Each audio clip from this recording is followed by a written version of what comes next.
Hello नमस्कार साथियों, आप सभी का स्वागत है आपके अपने YouTube चैनल स्ट्रिक ऑनलाइन पर। साथियों, आप सभी का बहुत बहुत धन्यवाद, आप सभी का बहुत बहुत शुक्रिया अदा करता हूं कि आप सभी इतना प्यार सपोर्ट बनाए रखते हैं मेरे लिए। बहुत ज्यादा सपोर्ट दिया आपने, बहुत ज्यादा प्यार दिया और आप यह प्यार सपोर्ट ऐसे ही बनाए रखें, ऐसा ही मेरा साथ देते रहें। आपको हर एक टॉपिक के ऊपर, हर एक लेसन के ऊपर आपको वीडियो देखने को मिलेगा, जिससे मैं आपको बताऊंगा कि कौन सा क्वेश्चन है जो एग्जाम में पूछा जाता है, कौन सा टॉपिक है जिसको पढ़ना थोड़ा ज्यादा जरूरी है, जो जिसके क्वेश्चन ज्यादा आते हैं, इन सब के बारे में डिस्कस करेंगे।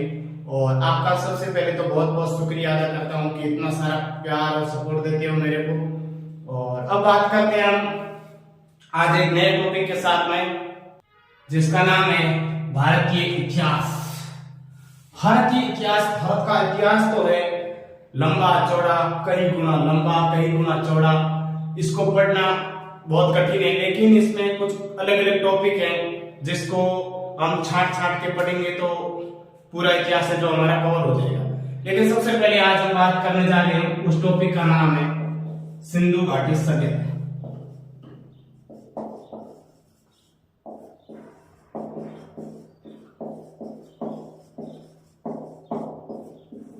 सिंधु घाटी सभ्यता, ये नाम तो सबने सुन रखा है कि सिंधु घाटी सभ्यता क्या है, ये सिंधु घाटी सभ्यता कितनी इंपोर्टेंट है एक एग्जाम के लिए, और इससे कितने क्वेश्चन पूछे जाते हैं, कैसे कैसे क्वेश्चंस आते हैं, इन सब के बारे में डिस्कस करेंगे। और मैं जितनी मेरी कोशिश होगी कि इस सिंधु घाटी सभ्यता को जो मैं करवाऊंगा इससे बाहर एक भी क्वेश्चन नहीं जाएगा। आप एक काम करना, नोटबुक और पेन लेकर बैठ जाना, जैसे मैं लिखता हूँ वो लिखते रहना साथ साथ में, एक भी क्वेश्चन पास से नहीं आएगा। जो छोटे छोटे एग्जाम होते हैं, जैसे आप बात कर लीजिए सीईटी हो गया, वन रक्षक है, वनपाल है, आर्मी है, कांस्टेबल भी है। कांस्टेबल में आजकल के थोड़े हाई लेवल के क्वेश्चन आते हैं, लेकिन कांस्टेबल में भी इससे बात शायद नहीं जाएगा। इन सब एग्जामों में ये क्वेश्चन पूछे जाते हैं जो मैं अभी करवाऊंगा। हमने भी काफी डिस्कस करने के बाद में ये चैप्टर बनाया है, इसके ऊपर वीडियो बनाने का निर्णय किया है। तो सबसे पहले देखिए, शुरुआत करते हैं सिंधु घाटी सभ्यता की। सबसे पहले देखिए तो भारत का इतिहास है। भारत के इतिहास की शुरुआत कहां से होती है? तो भारत के इतिहास की शुरुआत कहां से होती है? सिंधु घाटी सभ्यता से होती है, और इसको ही हम क्या कहते हैं? हड़प्पा सभ्यता कहते हैं।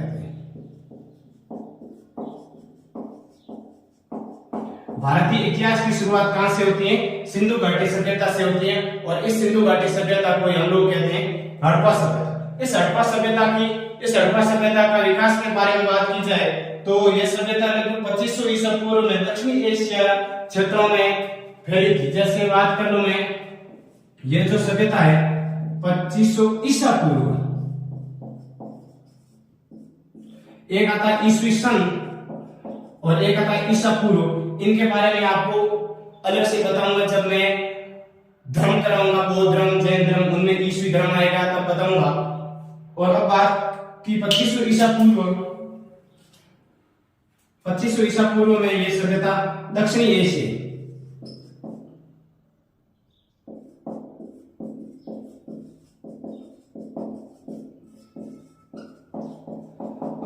दक्षिणी एशिया क्षेत्रों में फैली थी, जिसका वर्तमान स्वरूप देखा जाए तो जिसका वर्तमान स्वरूप है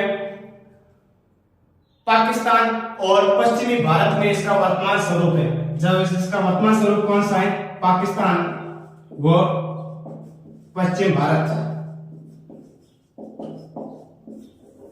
अब सिंधु घाटी सभ्यता के बारे में बात की जाए तो सिंधु घाटी सभ्यता के पश्चिम भारत के बारे में बात कर लिया मैं, तो इसके बारे में हम बात करेंगे कि भारत में सिंधु घाटी सभ्यता उत्तर में कहां है, दक्षिण में कहां है, पूर्व में कहां है, पश्चिम में कहां है, इसके बारे में बात करेंगे। तो उससे पहले देख लेते हैं सिंधु घाटी सभ्यता के बारे में कुछ इंपोर्टेंट फैक्ट है। तो देखिए, सिंधु घाटी सभ्यता, इसको नगरीय सभ्यता भी कहा जाता है। सबसे इंपोर्टेंट है, इसको कौन सी सभ्यता कहा जाता है? सिंधु घाटी सभ्यता को नगरीय सभ्यता कहा जाता है। इसको कांसी सभ्यता कहा जाता है।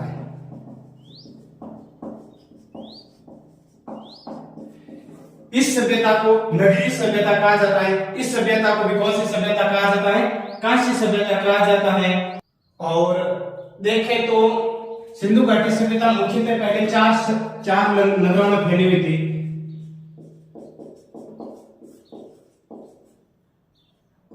चार नगरों में फैली हुई थी। वो चार नगर कौन कौन से थे? सबसे इंपोर्टेंट आता है मिस्र। आपने सुना ही होगा मिस्र की सभ्यता, मेसोपोटामिया।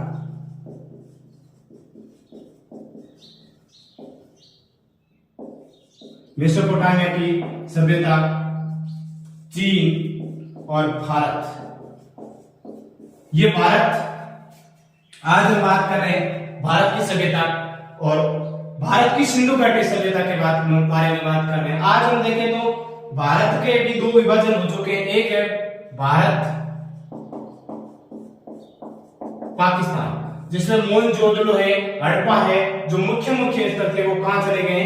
पाकिस्तान में चले गए। जबकि भारत के कौन कौन से स्थान है उसके बारे में हम बात करेंगे आगे।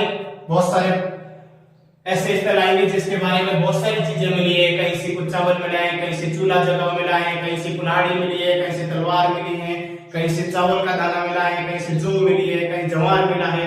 बहुत सारे अलग अलग उपकरण मिले, अलग अलग चीजें मिली है अलग अलग जगह से। जैसे जूते हुए खेत राजस्थान के कालीबंगा से मिले हैं। ऐसी बहुत सारी अलग अलग प्रकार की चीजें मिली है। अब बात करते हैं कि सबसे पहले सन 1920 में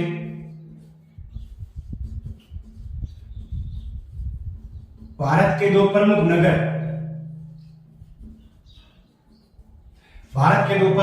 कौन कौन से हैं? तो पहला आता है हड़प्पा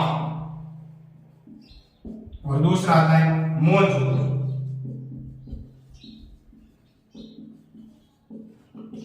इन नगरों की क्या नहीं थी? उत्खनन शुरू हो गया था। कब हो गया था?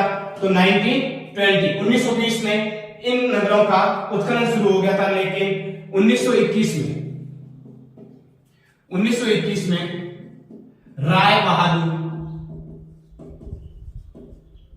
दयाराम साहनी ने 1921 में हड़प्पा सभ्यता की, यानी कि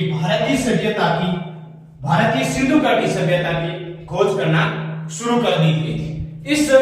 इसके बाद में देखा जाए तो 1924 यानी कि 1924 में आप देख लीजिए 1924 में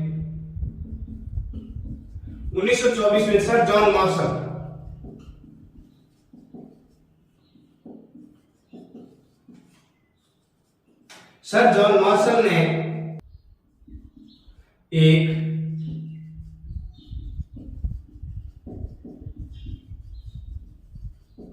नई सभ्यता की खोज करना शुरू किया। कौन थे ये सर जॉन मार्शल? तो भारतीय पुरातत्व विभाग के डायरेक्टर थे, यानी कि महानिदेशक थे। कौन थे?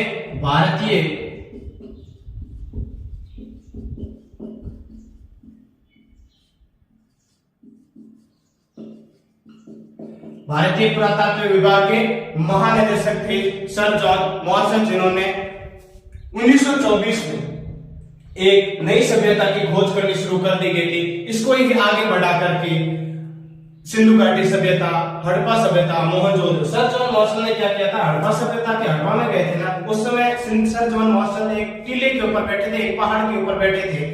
जिस समय उस पहाड़ के ऊपर बैठे थे सर जॉन मार्शल, तो वहां से जैसे वो बैठे तो उसके बाद में वो पत्थर वहां से हिलने लगे। जैसे वो बैठे थे, नीचे खोखलापन होगा, ऊपर किसी का दाब आएगा तो नीचे पत्थर हिलने लगेंगे। जैसे वो पत्थर नीचे से हिलने लगे तो सर जॉन मार्शल ने सोचा यहाँ पर कुछ चीजें दबी हुई होगी जिसको मैं खोज कर बाहर निकाल दूंगा। उन्होंने ये सोचा है कि यहाँ पर कुछ ऐसी चीज है जो हमें कुछ अलग प्रमाण देती है।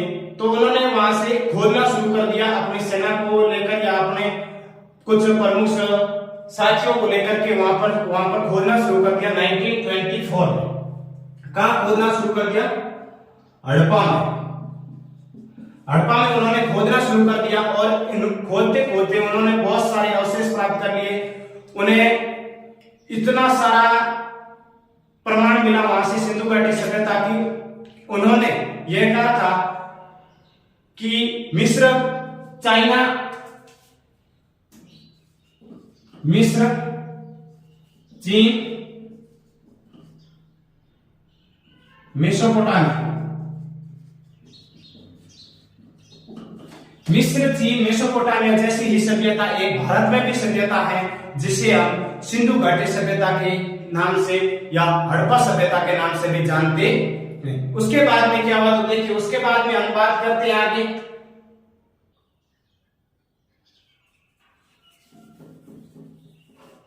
उसके बाद में आता है सिंधु घाटी सभ्यता के 3 चरण।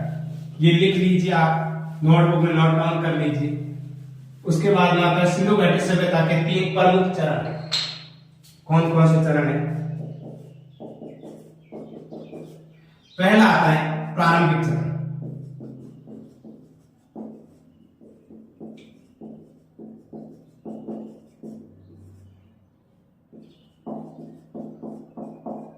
जो होता है 3300 ईसा पूर्व से लेकर के 2600 ईसा पूर्व तक।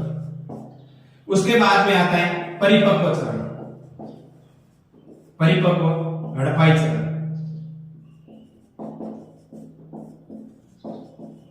परिपक्व हड़प्पाई चरण, यह चरण आता है 2600 ईसा पूर्व से लेकर के 1900 ईसा पूर्व तक। उसके बाद में आता है उत्तर हड़प्पाई चरण,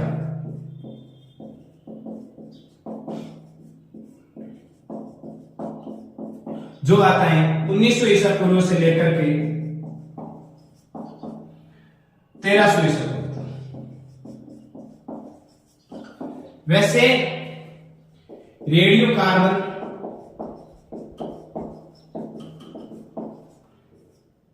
कार्बन जिसको हम कहते हैं C14, और C14 के अनुसार इस सिंधु घाटी सभ्यता का जो कार्यकाल माना जाता है वो 2400 से लेकर के 1700 ईसा पूर्व तक माना जाता है। रेडियो कार्बन C14 के अनुसार 2400 ईसा पूर्व से लेकर के 1700 ईसा पूर्व तक इसका कार्यकाल माना जाता है। इसलिए ये कहते हैं रेडियो कार्बन C14 कहता है कि 2400 ईसा पूर्व से लेकर के 17 ईसा पूर्व तक सिंधु घाटी सभ्यता रही थी। अब उसके बाद में करते हैं कि अब हमारी बात आएगी रेडियो कार्बन C14, तो इसके बारे में बात करते हैं। रेडियो कार्बन C14 क्या है, इसकी खोज किसने की? तो सबसे पहले इसकी खोज आती है C.F. लिपि ने की थी। C.F. लिपि ने 1946 में C.F. लिपि ने इसकी खोज की थी। यह एक कि ये C.F. लिपि था कहां था? तो C.F. लिपि था अमेरिका एक रसायन शास्त्र।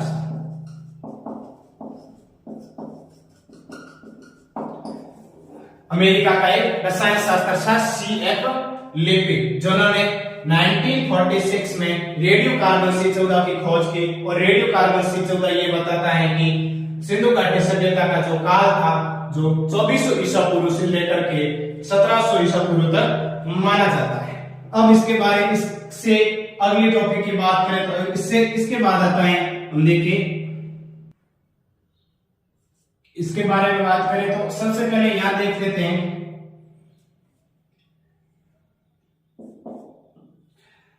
प्रारंभिक हड़प्पाई चरण। ये प्रारंभिक हड़प्पाई चरण है जो किससे संबंधित है? तो ये है अपने आगरा से संबंधित।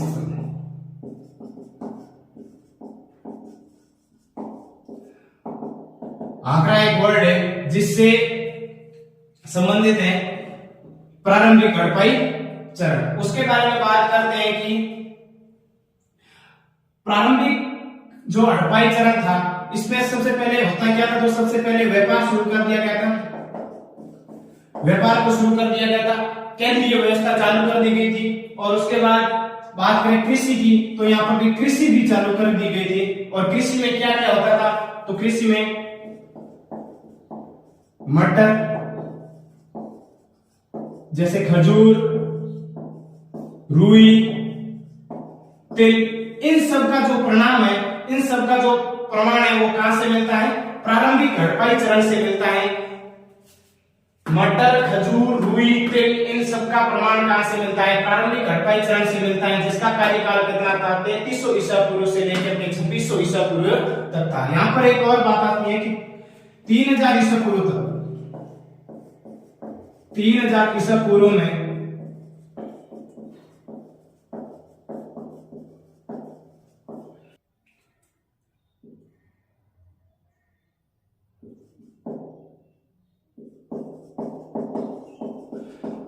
ईसा पूर्व में सिंधु घाटी सभ्यता के प्रारंभिक हड़प्पाई चरण का प्रथम लिपि का उदाहरण मिला था। प्रथम लिपि का उदाहरण कब मिला था? 3000 ईसा पूर्व में मिला था। किस चरण में मिला? प्रारंभिक चरण में मिला था। और प्रारंभिक चरण का काल क्या है? 3300 ईसा पूर्व से लेकर के 2600 ईसा पूर्व तक है। इसमें क्या क्या होता था? केंद्रीय व्यवस्था थी, व्यापार चालू कर दिया गया था, कृषि होती थी, कृषि में मटर, खजूर, रुई और तिल होता था। ये प्रारंभिक चरण है जो किससे संबंधित था? तो आटा से संबंधित था। और इसमें लिपि का उदाहरण कब मिला था? लिपि का उदाहरण मिला था 3000 ईसा पूर्व में मिला था। अब अगला बात करते हैं हम, यहां पर देखिए अगला बात करें परिपक्व चरण। परिपक्व चरण के 6 कुछ बड़े नगर हैं। कौन कौन से? देखो, सबसे पहले हड़प्पा,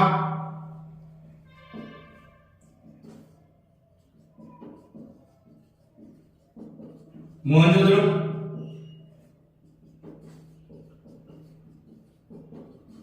गढ़वारीवाला,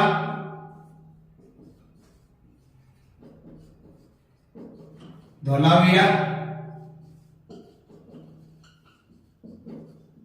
राखीगढ़ी,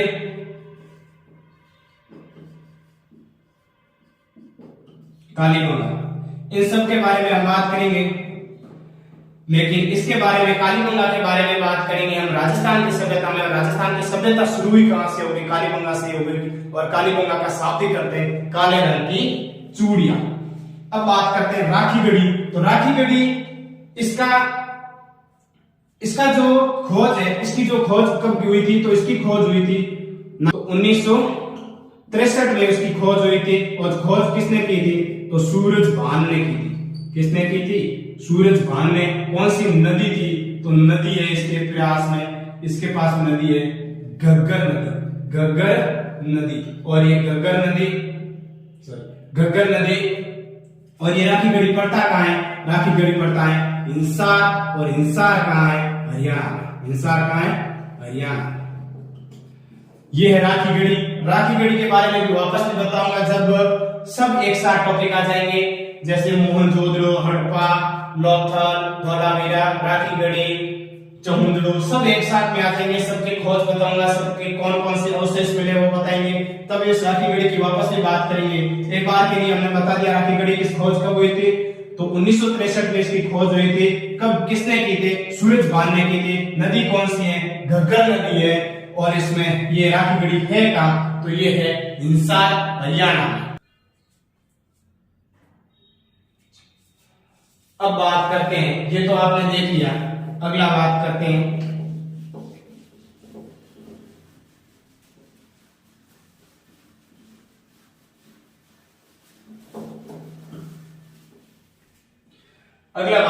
सिंधु घाटी सभ्यता का विस्तार।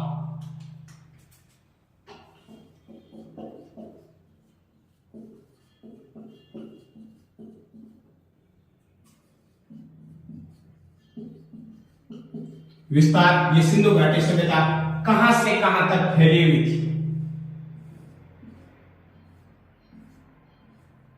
सबसे पहले बात करते हैं उत्तर। और उत्तर में बात करें तो उत्तर में आता है हमारे सबसे ऊपर जम्मू कश्मीर। जम्मू कश्मीर में एक नदी जिसका नाम है चिनाब। चिनाब नदी, मांदा जिला। चिनाब नदी, मांदा जिला, जम्मू कश्मीर।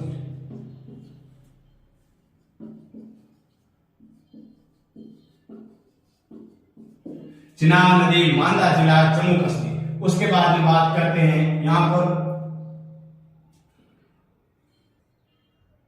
तो यहां पर देखें तो दासक नदी सुतका गेंडोर स्थान है। सुतका गेंडोर स्थान है। और ये है कहां?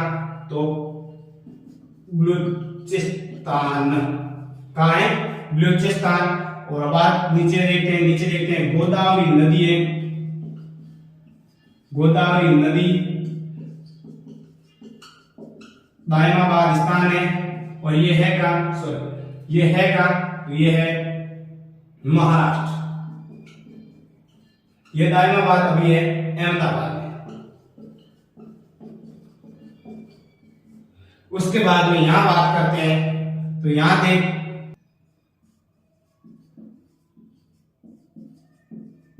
हिंडन नदी आलमगीरपुर कहां पड़ता है? अपने यूपी में। ये है, यहां तक फैली हुई है। यानी कि उत्तर में हम बात करें तो जम्मू कश्मीर भारत का लास्ट बिंदु, मालदा जिला जम्मू कश्मीर में फैली हुई है चिनाब नदी के किनारे। दक्षिण में बात की जाए गोदावरी नदी के किनारे दायमाबाद, जैसे अहमदाबाद, यह है कहां? महाराष्ट्र में। पूर्व की बात की जाए तो हिंडन नदी के किनारे आलमगीरपुर यूपी में, और दासक नदी सुतका गंडोर बलूचिस्तान में। ये कहां है? पश्चिम में फैली।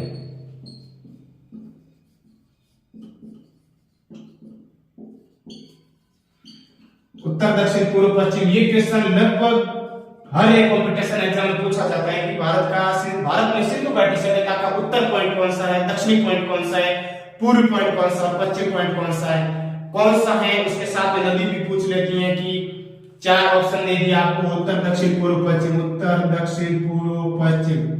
उसके बाद में नदियां दे दी आगे, यहाँ पर गोदावरी दे दी, चिनाब दे दी, हिंडन दे दी, और यहाँ पर दे दी दासक नदी। इन नदियों को दे दिया, इनमें आपको मेल करना होता है। अब अगला पॉइंट देखें हम, तो सबसे पहले अगला पॉइंट आता है आगे। इसके बाद में स्वतंत्रता प्राप्ति के बाद, स्वतंत्र भारत के बाद सर्वाधिक सिंधु घाटी सभ्यता के जो है नगर कहां से मिले?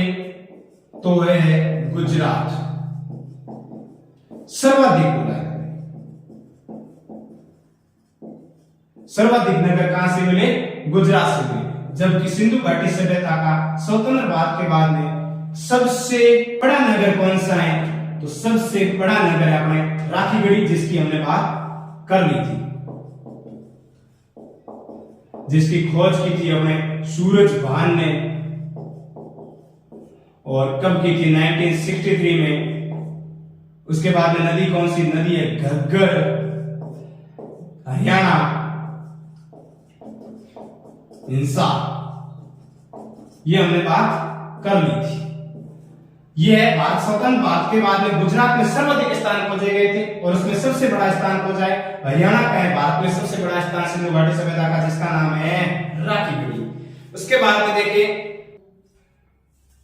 ये देख लिया आपने, उत्तर में चिनाब नदी, मालदा जिला जम्मू कश्मीर आ गया। दक्षिण में आप देख ली गोदावरी नदी, दायमाबाद अहमदाबाद महाराष्ट्र आ गया, जो अहमदाबाद अभी गुजरात में है। उसके बाद में पश्चिम में आ गया दासक नदी, सुतका गंडोर बलूचिस्तान। और अब आ गया पूर्व में आलमगीरपुर, हिंडन नदी, यूपी। स्वतंत्र भारत के बाद सर्वाधिक गुजरात में खोजे गए सबसे बड़ा राखीगढ़ी, जिसकी खोज सूरजभान ने की 1963 में। ये हरियाणा हिस्सा है। अब बात करते हैं हम लोथल और सुतका। लोथल व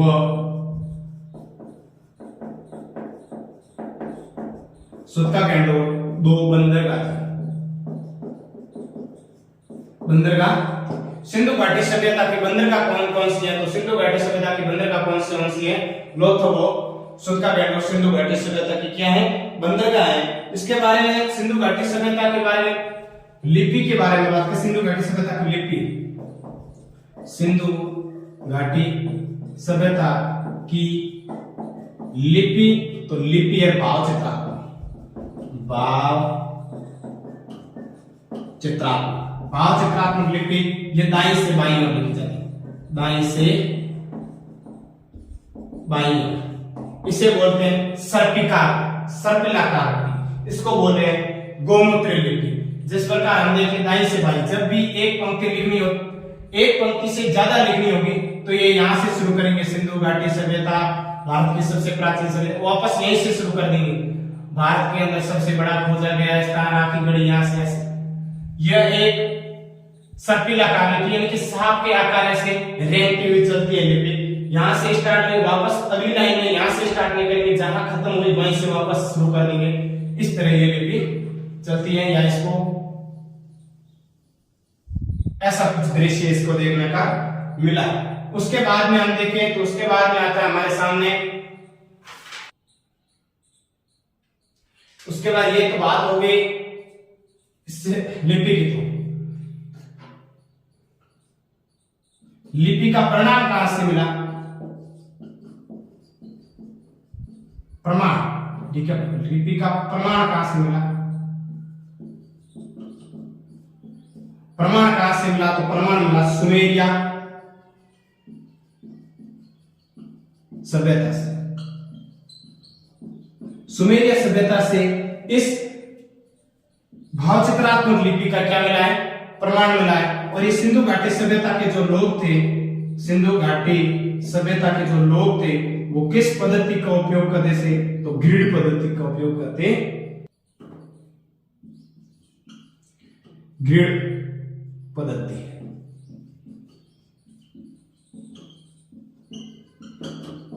ग्रिड पद्धति का उपयोग किया जाता था। अब एक जनरल सामान्य जानकारी के लिए कि सिंधु सभ्यता के घरों के जो दरवाजे थे और खिड़कियां थी वो जनरली कहां खुलती थी? तो सड़क की साइड में न खुल करके कहां खुलती थी? अंदर की तरफ खुलती थी। सड़क की तरफ सिंधु घाटी सभ्यता के जो दरवाजे थे, खिड़कियां थी, वो सब न खुल करके कहां खुलते थे? अंदर की तरफ खुलती थी। और एकमात्र अपवाद है इसका, वो है लोथल। जो बंदर का लोथल है, इस लोथल का जो खिड़की वो दरवाजे का जो खोलते वो सड़क की तरफ, सड़क की तरफ खुलते थे, मतलब मैं हाईवे की तरफ खुलते थे। अब इसके बारे में बात की जाए, माप का क्या अनुमान था? माप का तो इसका था 16 का अनुपात। अपने इतना ही ध्यान रखना, माप का क्या अनुपात था? माप का 16 का अनुपात था।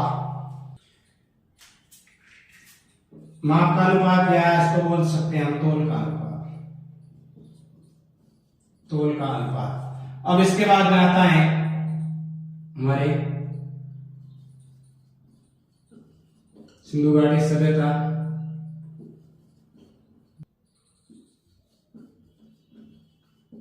की प्रमुख दो फसलें थी। वो कौन सी थी? तो गेहूं व जौ। गेहूं व जौ सिंधु घाटी सभ्यता की क्या थी? दो मुख्य फसलें थी। और इनकी मिठास के लिए किसका यूज किया जाता था? मिठास के लिए, मिठास के लिए था। तो मिठास के लिए था शहद, यानी शहद का उपयोग किया जाता था। अब उसके बाद बात करते गाड़ी के बारे में। चलने के लिए, चढ़ने के लिए गाड़ी वगैरह भी होती थी। तो चढ़ने के लिए गाड़ी कौन सी थी? कैसी गाड़ी का उपयोग किया करते थे? तो गाड़ी थी इनके पास में 2 पहिया व 4 पहिया।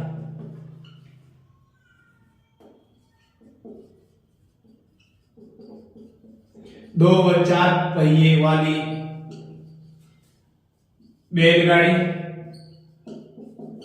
या भैंसा गाड़ी।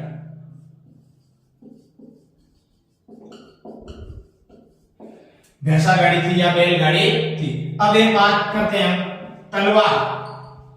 सिंधु घाटी सभ्यता के लोगों को तलवार का कोई अभिप्राय नहीं था। तलवार की कोई इनको जानकारी नहीं थी, तलवार की जानकारी नहीं।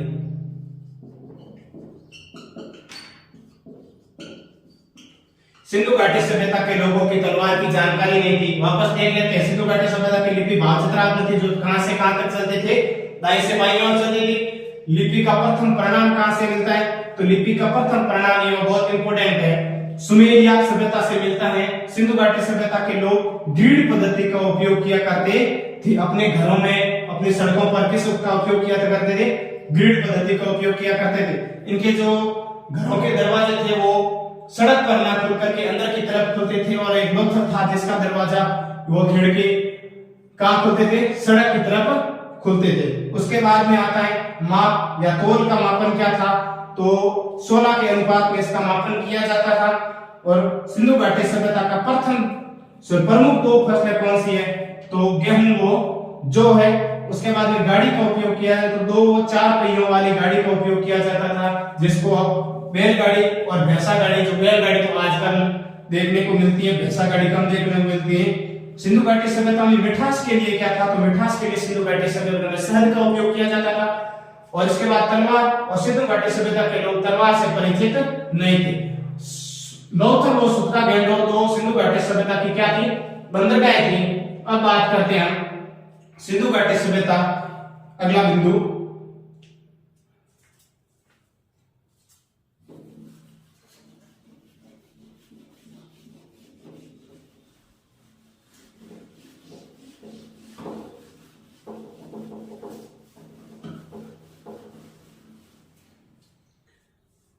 अगला आते हैं हमारे, सबसे पहले बात करते हैं वस्त्र। क्या क्या वस्त्र पहनते थे? मनोरंजन, उसके बाद में आता है पर्दा प्रथा, उसके बाद में आता है डिजाइन, उसके बाद में आता है सम, विनाश। ये इनके बारे में पहले बात करते हैं। एक और वैज्ञानिक आया था, इतिहासकार आया था, सॉरी, पिगट, और इस पिगट ने क्या बोला था वो भी देखेंगे। सबसे पहले इनके बारे में बात करते हैं। सबसे पहले बात करते हैं वस्त्र। तो वस्त्र पहनते थे सूती वस्त्र, सूती व ऊनी वस्त्र, जो सर्दियों में पहने जाते हैं। पहले वस्त्र पहनने के लिए थे, नहीं तो अपने बुजुर्गों से भी आप पूछ सकते हो तो किसका प्रयोग करते थे?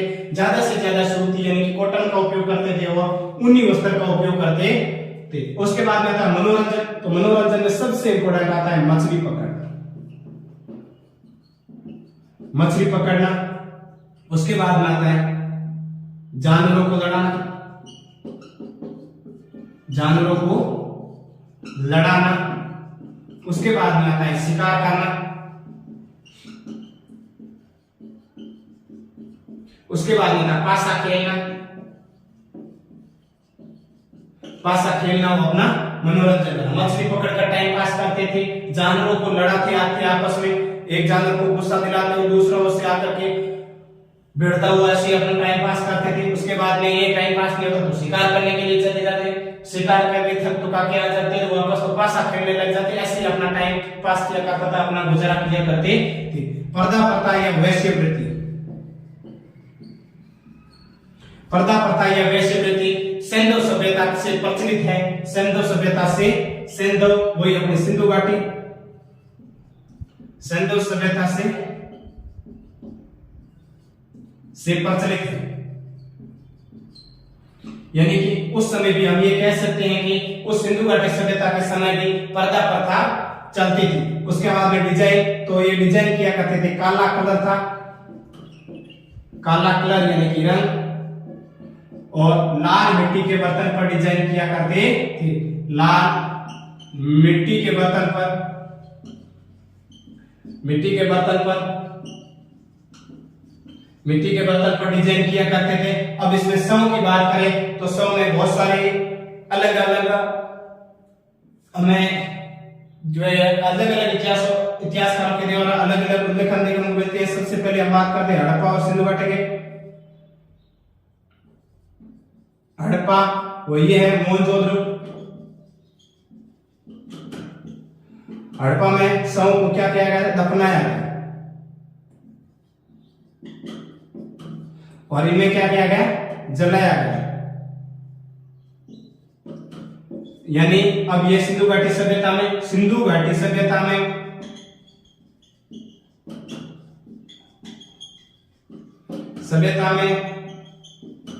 शवों को दफनाना व जलाना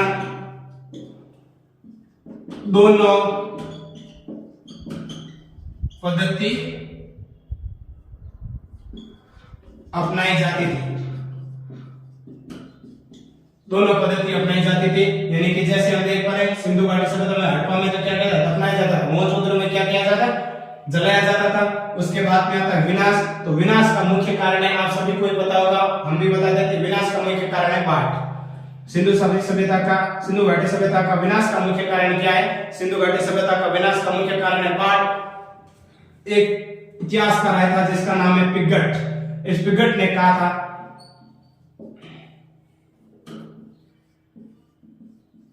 हड़प्पा व मोहनजोदड़ो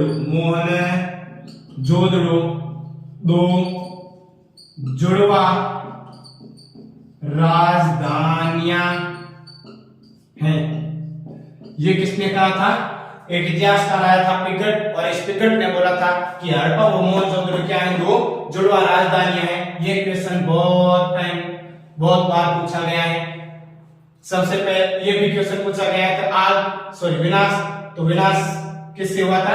बाढ़ से हुआ था। एक और यहाँ पर लिख दीजिए, आग से पकी हुई ईंटों को क्या कहा जाता था? आग से पकी हुई ईंटें को कहा जाता था टेराकोटा। आग से पकी हुई ईंटों को क्या कहा जाता था? टेराकोटा कहा जाता था। और उसके बाद में था चावल, और चावल का प्रथम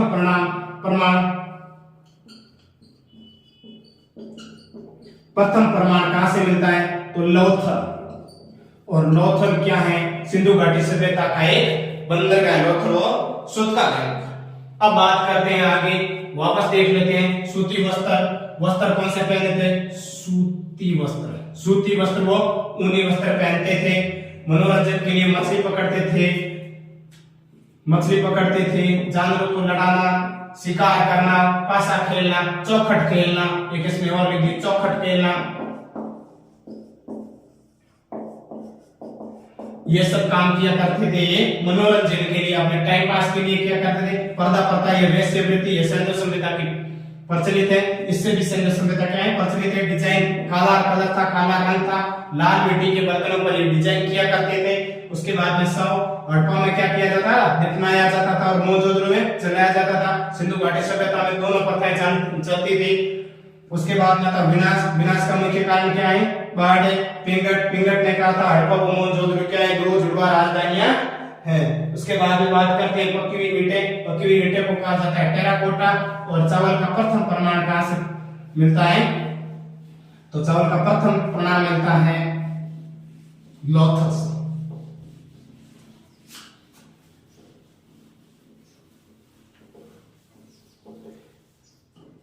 अब एक शब्द आता है जिसका नाम है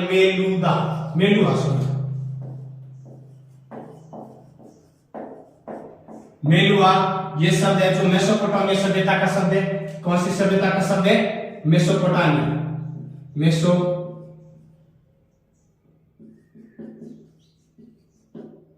मेसोपोटामिया का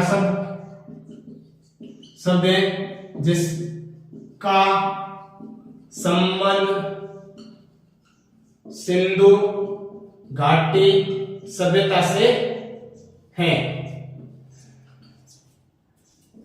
मेलुआ शब्द का संबंध किससे है? सिंधु घाटी सभ्यता से है। और यह है किसका शब्द है? तो मेसोपोटामिया का शब्द है, मेसोपोटामिया सभ्यता का शब्द है। और इस मेसोपोटामिया सभ्यता के बारे में भी हम बात करेंगे जब विश्व इतिहास के बारे में बात करेंगे। अभी तो हमने भारतीय इतिहास शुरू किया, विश्व इतिहास के बारे में जब बात करेंगे तो मेसोपोटामिया, मिस्र, चीन और कुछ भारत के, यानी कि जो अभी जो पाकिस्तान में, भारत के जो सभ्यता के जो पाकिस्तान में है अभी वर्तमान में, उनके बारे में भी बात करेंगे, जिक्र करेंगे। अब देख रहे हैं अगला टॉपिक क्या है? सिंधु सभ्यता।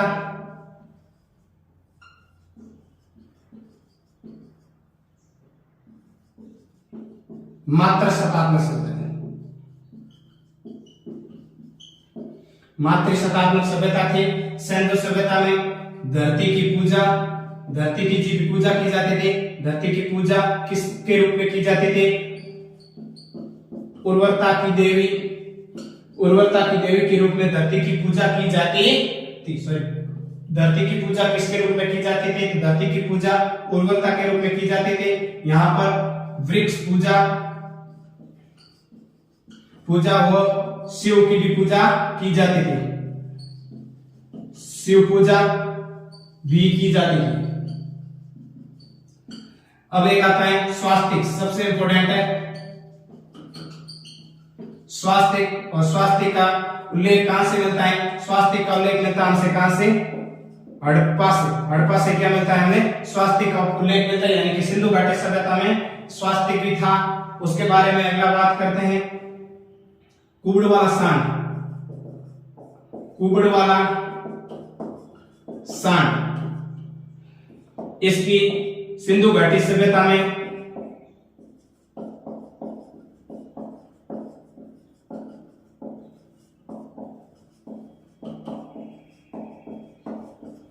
सिंधु घाटी सभ्यता में इसकी पूजा की जाती थी। किसकी पूजा की जाती थी? तो सिंधु घाटी सभ्यता में कुबड़ वाले सांड की पूजा की जाती थी।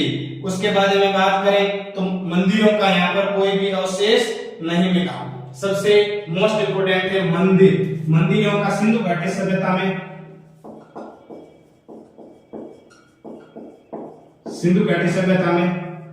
मंदिर का कोई भी अवशेष नहीं मिला। सिंधु घाटी सभ्यता में मंदिर का कोई भी अवशेष नहीं मिला। सबसे पहले देखो सिंधु घाटी सभ्यता कैसी है? मातृसत्तात्मक सभ्यता है। धरती की पूजा उर्वरता की देवी के रूप में धरती की पूजा की जाती है। और इसके बाद में वृक्ष, तो वृक्ष में है वृक्ष पूजा व शिव की पूजा की जाती थी। उसके बाद स्वास्तिक हड़प्पा सभ्यता से मिला और इसी की देन है। स्वास्तिक किसकी देन है? स्वास्तिक है सिंधु घाटी सभ्यता की देन, सिंधु घाटी सभ्यता की देन। स्वास्तिक किसकी देन है? सिंधु घाटी सभ्यता की देन है। कुबड़ वाला सांड सिंधु घाटी सभ्यता की है। कुबड़ वाला सांड की भी पूजा की जाती थी, लोग इसकी भी पूजा करते थे। सिंधु घाटी सभ्यता में मंदिर का कोई भी अवशेष नहीं मिला। इसके बारे में कहां से कौन सी चीज मिली? उपकरण के बारे में, इतिहासकारों के बारे में,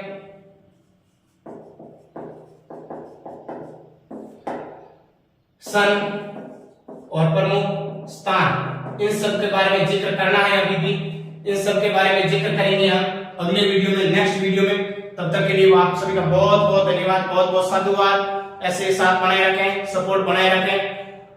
आपके लिए हर तरह से हर सेवा में आपके लिए बीच में हाजिर हूं। आप अपना सपोर्ट बनाए रखें, साथ में। बहुत बहुत धन्यवाद।